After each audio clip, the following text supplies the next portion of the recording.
The front half looked like a big egg with two horns, big, gigantic ram's horns that went from the very top of the craft all the way down to the bottom, where the points of the ram's horns were used like landing skids, like you would see on a helicopter. Right. That was also cockpit was there in the front end of that egg shape. And then on the back side of the egg shape was this black pancake, oblong looking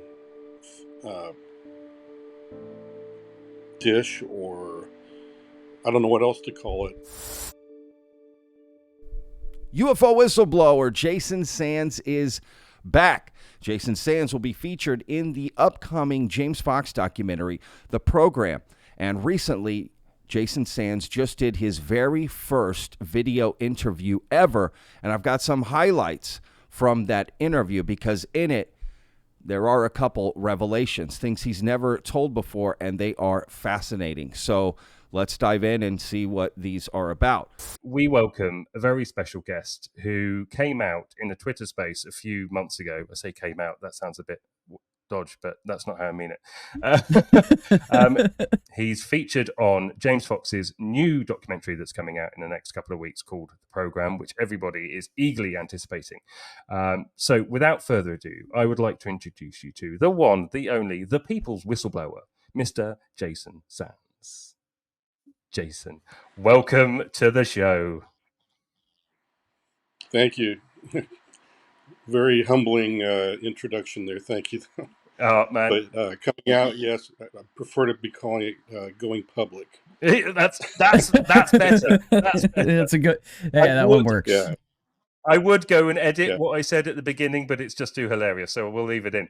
Now, before we get to these clips, let me just explain a little bit about Jason Sands' story. Basically, his main story that he came out with initially first was that he worked in the program, UFO program, right, back in the 90s, and one particular evening out in the desert with a couple of other guys out on this little, like, convoy, right, near the Nellis Air Force Test range, he runs into this entity, this blue-skinned entity, okay? The only person of his convoy. He got out of the car.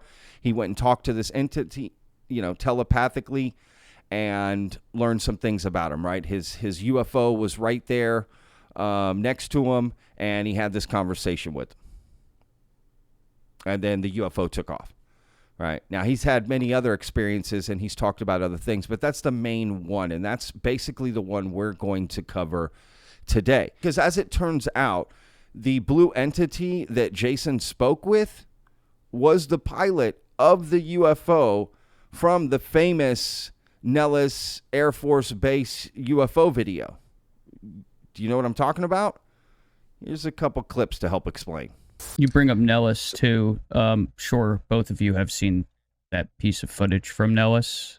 Are both of you familiar with the UFO footage that was captured at Nellis? I think at some point in the early 90s of a, I guess you could say a disc-shaped craft. The videotape you're about to see is different. It was shot in late 1994 in the government's own backyard, the super-secret Nellis test range in southern Nevada. Had the tape not been smuggled out, it might well have been classified by authorities. The base employees in this report appear at considerable professional risk, and therefore their identities have been heavily disguised. 5 degrees elevation. Required this unknown object. T1 control doesn't know what type of aircraft it is either. Remote-controlled cameras monitor the 7,700 square miles of airspace above the Nellis range. The cameras record fighter jet training, tactical exercises, and in at least one case, this UFO. The video from a tracking location known only as S30 was fed into Nellis Air Force Base in Las Vegas. Personnel there monitor what is supposed to be classified data about aircraft runs over the 3 million acres of desert that make up the Nellis range. An unknown aircraft making its way onto the complex, says aerospace journalist Bill Sweetman, is not considered standard operating procedure. I don't think you'd really see many objects wandering in by accident. They're very, very careful to ensure that sort of thing doesn't happen. the potential for serious accident if somebody is really straying into the range is very, very serious. And yet, something obviously did stray in, and it frightened the camera's remote-controlled operators. So there you've seen the footage of this famous Nellis test range UFO video. Now you're about to hear Jason say that the blue alien that he met, the pilot as he calls him, is the pilot of this UFO in that video you just saw. That's crazy. That's what this is new. This is new and quite interesting, right? So take a look. This part of this James Fox film, I kind of go over in detail what my experience was, because the following week I actually ran into the pilot of that craft because he was still stuck on the range. Apparently his craft was damaged by something, and he was disgusted for some reason about the people in the program, because I mentioned, well, why don't you just go see the people in the program and get them to fix it, because they probably have some high-tech stuff. And he got really kind of disgusted about that, and he didn't want any help from them. So I imagine he had some kind of an altercation with them at some point, and maybe that's why his craft was damaged in the first place, and why he was there on the Nellis test range, because the craft didn't look to me to be capable of like interstellar flight. It looked like more atmospheric type craft, but very, very strange looking. And I go over that in the film. So that's something you'll hear in the film when the program comes out from James Fox. So this is a US pilot flying a craft that, well, from what you're saying, sounds like it's almost reverse engineered from some alien technology. Is that what you're saying? No. When I stepped out of the vehicle, because the individual was running towards the convoy I was in, there were 4 vehicles in the convoy. I was in the lead vehicle, and I stepped out of my car thinking the guy was hypothermic, because this was October, very cold in the desert. He had a bluish tint to his skin, and he looked like he was falling over with almost every step he was taking towards us. So I was pretty shocked when I stepped out, and I shut my door, and I looked straight up at him, and I was like, "Good grief, he's not human." And that's when I realized this was definitely one of the strangest days of my life. Now, I've got 2 more revelations from this Jason Sands interview. The first one is about the craft. And I have to be honest with you, what Jason said here was shocking to me. Take a listen.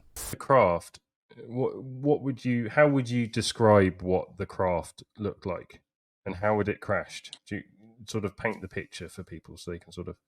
Yeah. Well, it hadn't crashed. It was still intact, and it was just, I believe it was the aft or rear portion that had been damaged. The front half looked like a big egg with 2 horns, big, gigantic ram's horns that went from the very top of the craft all the way down to the bottom, where the points of the ram's horns were used like landing skids, like you would see on a helicopter. Right. That was also where the cockpit was there in the front end of that egg shape. And then on the back side of the egg shape was this black pancake, oblong-looking dish, or I don't know what else to call it. And that's what was damaged. And it was just sticking out of the back like it was another egg-shaped thing, but it was flat like a pancake. And it was about 5 foot long and about 3 foot tall. But the overall craft size was probably about 10 foot. So the overall length of the craft was probably like 15 to 20 foot, maybe bigger. And that's kind of what it looked like. I've drawn pictures of it for James Fox, and I think you'll see a graphics rendition of that. Besides that, you can actually see the report and a good diagram of that craft online. If you just look up the Nellis Test Range UFO incident of 1994, there's an entire report on that on a website. There's pictures of the craft. I think they've got the front and the back mixed up on it, though. So you have to kind of look at that a little bit differently. But it is the craft. I mean, it's still the same. It's the same thing I saw sitting on the desert floor that day. Wow. And it was about 50 yards off the shoulder of the road on the north side of the road. And the roadways were all dirt there too, so it was very dirty. It's a bizarre out there. morphology too, and it's weird, Isn't it? Because I got to be honest, and I'm searching deep into like my brain right now. You're not the first person to describe a craft like this that I've come across, and I can't remember where or who it was, but I remember somebody talking about ram's horns and then them comparing it to sort of like a helicopter. I just can't remember for the life of me who it was, but so I'm getting almost like goosebumps because I'm like, I've heard this before. Where have I heard this before? So that's interesting. Because like Tom here, I also recognized that verbiage. And it's from this article written by Michael Schellenberger on Public. The U.S. has 12 or more alien spacecraft, say military and intelligence contractors. It was written June 7th, 2023. And in it, this is what it says. Some of the same sources who shared information with Grush, as well as others, spoke to Public about retrieved spacecraft that they say is in the possession of the United States government. I know of at least 12 to 15 craft, said one person, who said they shared the information with Aero and Congress. Every 5 years, we get one or two recovered for one reason or another, from either a landing or that we catch, or they just crash. A different contractor said there were at least 4 morphologies, different structures. 6 were in good shape, 6 were not in good shape. There were cases where the craft landed and the occupants left the craft unoccupied. There have been high-level people, including generals, who have placed their hands on the craft, and I would have no reason to disbelieve them. One source described having seen 3 kinds of craft, including one shaped like a triangle and another that looked like a chopped-up helicopter with the front bubble of a Huey helicopter, with the plastic windows, or more like a deep-sea submarine, with a thick piece of glass bubble-shaped, and where the tail rudder should have been. It was black egg-shaped pancake, and instead of landing gear, it had upside-down ram's horns that went from the top to the bottom and rested on the ends of the horns. So there you go. That's new information, because I've always wondered about that. That article has always stuck with me in that description of the UFO because I never heard it anywhere else. So as soon as Jason Sands mentioned it, again, like Tom in the interview, right, I also recognized it. But I knew exactly where it's from because I've covered it on the channel. So what do you think? Is Jason Sands the source from this article, or have other people seen the same UFO that Jason Sands saw? Quite interesting and quite a revelation. So let's go to the next part of this interview, where Jason Sands goes into the agreement that the NHI and humans have, and particularly what the different species' roles are in this agreement, and also how the NHI feel about this agreement. Take a listen. They had different jobs to do. Like the tall whites would be in the control room. They would set up the experiment or whatever they were doing, and then the humans would come in and they would conduct the experiment, and then the grays would come in and clean up everything and make sure there was no evidence or technologies that they didn't want the humans to have afterwards. So it was very controlled, very managed. For some reason, they did agree to that kind of a program. And technological exchange, if you will, but it was very controlled, and it was obvious to me that they were the entities did not want to really be there in the first place.